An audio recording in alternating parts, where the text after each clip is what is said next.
Hey y'all, welcome to Peyton Energetics. I'm Peyton, and in today's video, we're going to be talking about one of the most misunderstood members of our galactic family, and that is the species that we sometimes refer to as the Greys, or as they're sometimes known, the Zetas. Now, the Zetas or the Greys are one of those species that have a very complicated relationship with us here on Earth. And we could probably spend days exploring and breaking down the relationship between us and them. But today we're just going to hit the highlights. And I'm going to give you a little background about the species that we refer to as the Greys and talk a little bit about why they're so important for us to get to know. Because more than probably any other star race that we have talked about in these videos, the Greys have one of the futures that is most intertwined with us here on Earth. So we're going to delve a little bit today into who the Greys are, why they are so misunderstood, and why they are so important to Earth's future timelines. Now, when we talk about the star races, if you have watched any of my videos, you know that I tend to focus on what we think of as the benevolent races. So we have been looking, of course, at the Pleiadians, the Sirians, the Arcturians, and some of the star races that we would put in the benevolent bucket. But when we talk about the Greys, this is one of those races that can come in at the other end of the benevolence scale. Now, in a recent video, the Pleiadians talked at length about what they call the benevolence scale in the galaxy. And that is a way for us to understand which races are more of what we would consider to be benevolent. And sometimes we call these races service to others, and those races that aren't. And the Greys are one of those races that can tend to come in at the less benevolent end of the scale. But a lot of the time, we are putting them in the wrong category. So one thing that the Pleiadians talked about in the benevolence video, and I encourage you to go check it out if you didn't see it, because it will help make sense of what we are talking about with the Greys in today's video. But when we talk about the scale of benevolence, the Greys are one of these races that often get put in the wrong category. So while, of course, there are many species of Grey being that are not at all what we would consider to be friendlies or benevolent in nature, there are some that are. And so we tend to give the entire race a bad name. So we're going to break that down a little bit in today's video and explain why they have such an incredibly complicated relationship with us here on Earth. Now, first things first, when we talk about the Greys, we're not talking about a single race of being. The guides like to say that there are over 150 different species that we would call or consider to be a Grey being, that have that appearance that we associate with the Greys, which is probably the most distinct and recognizable of all the members of our star family, right? Everyone knows the Greys when they see them. So when we talk about the Greys, it's really important for us to understand that we can't put them all in the same category, because we have races of Grey being who are very highly what we would consider to be negatively oriented. And the guide said in the benevolence video that I was mentioning a few minutes ago that some of the species of Greys, especially those that we know as the tall Greys, tend to be some of the most malevolent beings in the galaxy. But the guides are also quick to point out that many Grey species are actually quite benevolent. They are very active in working with humanity. They are very tied to many of Earth's future timelines. And so sometimes we unfairly paint all Greys with the same paintbrush. So one thing the guides wanted us to take away from this chat about the Greys is that they are not all one thing.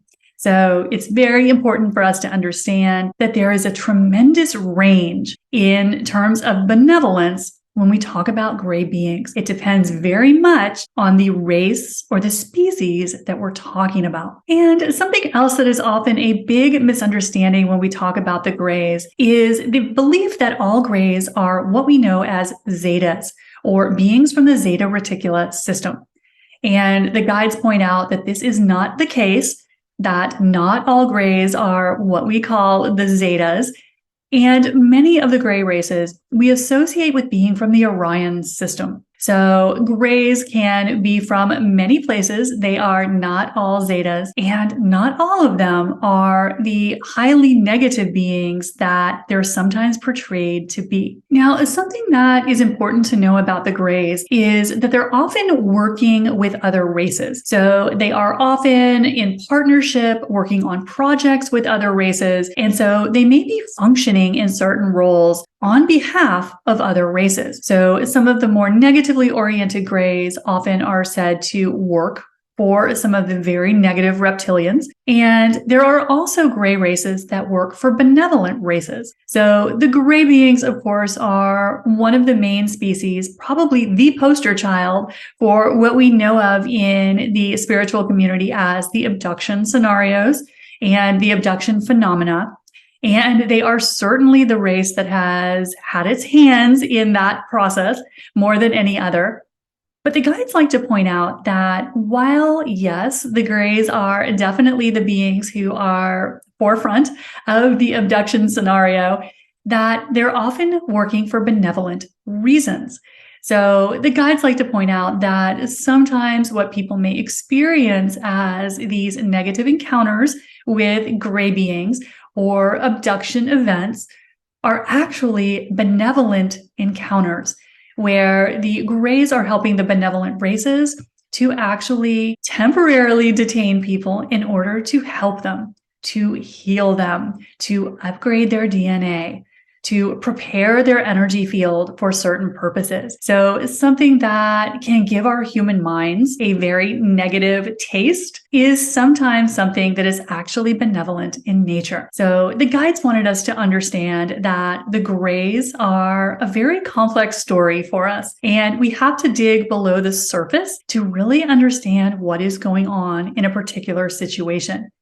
Because we talk in so many of my videos about the importance of discernment as we as light workers and starseeds start to open our multidimensional abilities, right? As we start to connect with our star family, as we start to channel, as we are on the doorstep of open contact, being very discerning is going to be a critical life skill. And one of the reasons for this is it's important for us to know who we are dealing with when we start to deal with our galactic family, because we could be dealing with a gray being who is highly negatively oriented, or we could be dealing with one that is highly benevolent. So discernment becomes the name of the game as we start to interact with our star family. And the grays are at the top of the list for those categories of races that we really need to turn the discernment meter all the way up, because the story doesn't always match what our human senses may tell us it is, especially when we talk about the grays. Now, when we talk about the grays, the guides sometimes break them down into general categories. And especially my guides tend to refer to 3 general categories of gray beings. Now, the first category is the one that we are probably most familiar with. And that is a category of gray being that are sometimes known as the gardeners. That is one term or label that is often given them. And sometimes we refer to them as the Zetas.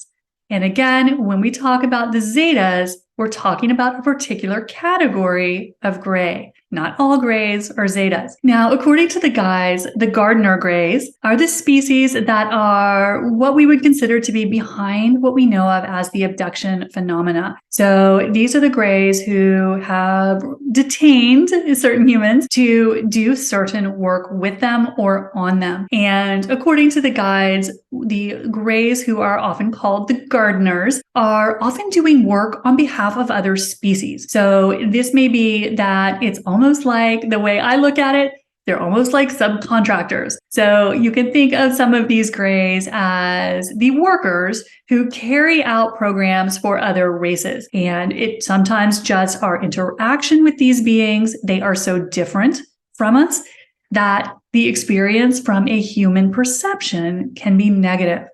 But according to the guides, one of the reasons for this is there is just a huge disconnect between humans and grays. We are such different beings that our interactions generally need a translator. So that's one of the reasons the guides say that other races tend to have to be present when humans and grays interact, because there is just an ocean of difference between the two races. So that's one reason why people who have had experience with gray beings often talk about how other races were present. Sometimes other races need to be there to be translators, because humans and grays are so completely different, they don't communicate well. Now, one of the main reasons for this is that the grays, as you've probably heard, are very emotionless beings. And part of this was throughout their history, they tried to sever their emotional bodies. They thought that it was interfering with their evolution, and they tried to actually kill off their emotional bodies. But as the guides point out, that is impossible. So they created quite a nasty situation for themselves when they tried to essentially evolve out of having emotions. And all that happened was that they damaged their emotional bodies so severely that interactions with them, they can appear to not have emotions. And so that can be translated by humans, who are one of the most emotional races in the galaxy. The Pleiadians like to joke that in future timelines, humans are considered to be the masters of emotion, because we have more access to a wider range of emotions than any other race in the galaxy. So because we are an extremely emotional race, when we have encounters with a race that would appear not to have emotions, as you can imagine, there is lots of room for miscommunication and problems in translation. And the way this plays out is that humans can have a very negative perception of interactions with gray beings because of this extreme difference in the emotional scale. They can appear to be cold, they can appear to be uncaring, when really, from the gray perspective, they view us as being unpredictable, chaotic, a little crazy and unpredictable. And it's all just a difference in personality. So that's one of the reasons that the grays get kind of a bad rap with humans, is because we can't relate to them the way we can relate to some of the other star races.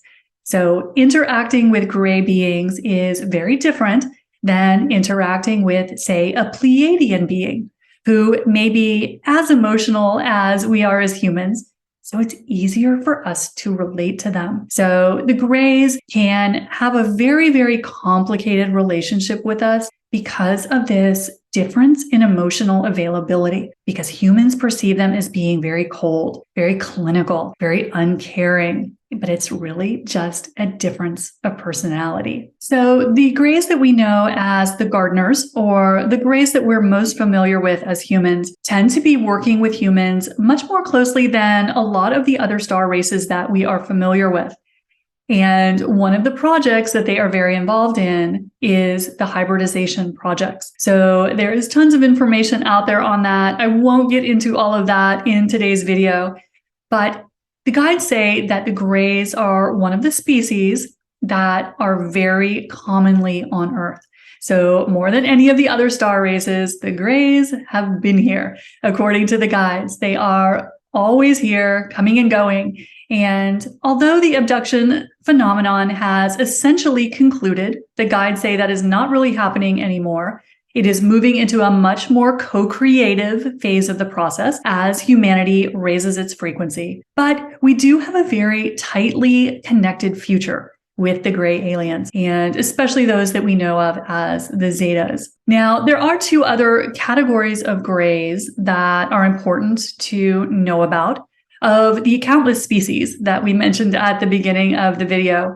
And one of those categories that is good to just be aware of is what is sometimes referred to in the spiritual community as the tall grays. And according to the guides, these are representatives of the gray races that tend to come in at the very extreme end of negative polarity. So these are what we tend to consider to be some of the most negatively oriented beings. They tend to fall at the extreme end of being service to self, but they are a category that it is worth being aware of. And the third category that the guides sometimes reference is what is known as the robotic grays. So the guides say there are some grays that take the form almost of robots, and these are almost always serving other races. So these are some of the grays that are doing projects, carrying out tasks for other star races, and are often apparently working for negatively oriented races, such as the negatively oriented grays and the ancient reptilians, who again, often considered to be highly negatively oriented. So I mentioned earlier that the grays have a very close connection with Earth, and especially in future timelines, the two races are very tightly woven together. So let's take a minute and talk a little bit about the history of the grays. And for this, we're talking about that first category that I mentioned. We're talking about the grays that are often known as the gardeners or the zetas. And so the guides like to tell us the history of the grays was very interesting and very, very complicated. So the grays apparently were mutated humans from another timeline, according to the guides, that really created quite a situation for themselves, where, first of all, one of their main problems was, as I mentioned earlier, trying to sever their emotional body. So they succeeded in killing off most of their emotions, although it cannot be, according to the guides, completely done away with. But the other problem that the grays created for themselves on their home world in this parallel reality, because the guides talk about the grays, the zetas, as being from a parallel reality. And the guides say that they created such a toxic mess on their planet that it became almost impossible to live on. So they were driven underground and they nearly killed themselves off. And so as they severed their emotional body, they lost the ability to procreate, and they had completely contaminated their planet and created a real mess of things. And the situation got so dire that the entire species was on the verge of dying out. And things were looking really dire. So the grays, according to the story, burrowed into our timeline to start to work with human DNA, to try to bring that back into their genetic line to start to revive themselves so that they wouldn't die out. So this effort to save their species by working with and extracting human DNA was what has intertwined our fate with the fate of the grays in many of our future timelines. So the guides tell us that the work that the grays have done to work with our human DNA, to incorporate that into their race, is what has created many of the future hybrid races. So this is something, the history with the grays is very complex and takes a lot of different side trips, but we're very tightly connected with the grays in many of our future timelines. So this is one of the races, while being as different as any galactic race can be from us, is also one of the most important. So the guides wanted us to start to understand, start to open our hearts a little more to the grays, to understand where they are coming from, and that their intentions toward Earth are not always what they might appear to be. So the guides say that the grays have been working on many genetics projects, many hybridization projects, in an effort to save their species.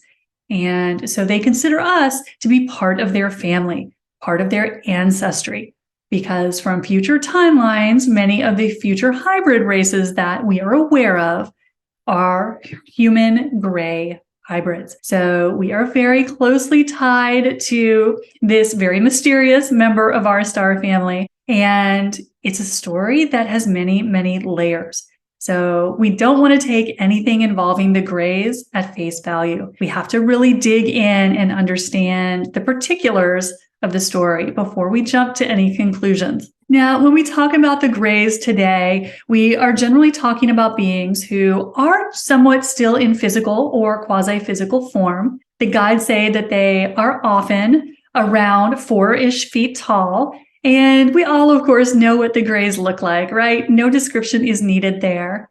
And the guides say that the grays are a completely telepathic species. So they say that this is a species, and again, we're talking about the most common, the most relevant grays to us here on Earth, tend to be entirely telepathic. So this is not a race that generally uses spoken language the way we do, and they are primarily telepathic in nature. And according to the guides, they do primarily exist right now in craft as opposed to living on a particular planet. So this is one of the species, and we mentioned that the Andromedans are similar, that this is one of the races that is essentially lives in their spacecraft. So having very large crafts with all of their research facilities and laboratories. So these are very large vessels that we are talking about. So this is a somewhat nomadic race, and one that is existing not so much on physical planetary bodies anymore. And something else that's interesting about the grays is that they tend to be very androgynous in appearance. So it's not always obvious if they are male or female. The guides say that this is something that you would have to actually look at their chromosomes to tell the difference. And apparently they have a lifespan of between about 200 years and 800 years, depending on what particular species you're talking about. So still a lifespan that is considerably longer than us here on Earth. And finally, the other thing that the guides always mention when we talk about the grays is this is a species that if you are interacting with them, whether that is through channeling, whether you are actually a starseed who has gray origins yourself, or whether as we start to move deeper into the contact window, you are starting to work with actual gray beings, the guides always recommend that this is one of those races that you want to use utmost discernment with. Because as we mentioned, not all grays are created equal. So you want to be very clear as to who you are working with, who you are giving access to you. So this is something we want to be just very aware of as we start to work with any member of our star family. It's always good to be in the driver's seat.